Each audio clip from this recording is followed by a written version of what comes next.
1989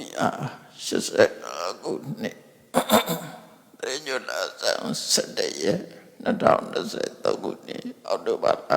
25ရက်ဗုဒ္ဓဦးနေ့ည၌အွန်လိုင်းမှာဟောကြားအပ်သောအလုံးကိုဆွလွတ်နိုင်မှဆင်းရဲဒုက္ခကုန်ပြီအကြောင်းတရားဒေသနာတော်မြတ်စွာဘုရားက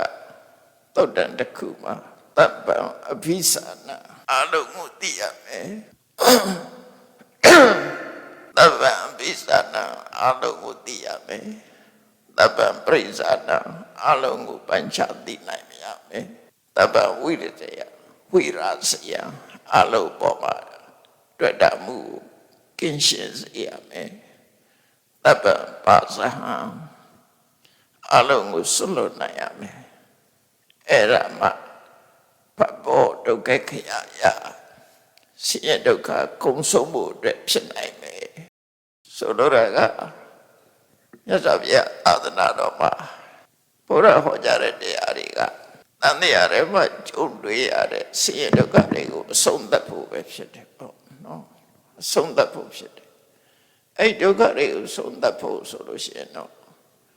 အလုံးကိုသိရမယ်အလုံးကိုဆွလွတ်နိုင်ရမယ်ဒီလိုဆိုလိုတာပေါ့နော်အလုံးကိုမဆွလွတ်နိုင်သေးဘူးဆိုရင်ဒုက္ခကုန်မှုမရသေးဘူးအဲ့တော့ဒီနေရာမှာဒုက္ခဆိုတာဘာကိုပြောတာလဲဆိုသင်္ခါရတရားတွေကိုပြောတယ်ယံကိစီဝိရိတံသဗ္ဗတမေသဗ္ဗဒုက္ခဝိရိတခံစားချက်အလုံးဟာဒုက္ခတနည်းအားဖြင့်ပြောမယ်ဆိုရင်သဗ္ဗေသင်္ခါရဒုက္ခတန်တရားထဲမှာရှိတဲ့သင်္ခါရတရားတွေမှန်သမျှဒုက္ခပဲဒုက္ခသစ္စာလောကမှာရှိတဲ့ခန္ဓာ၅ပါး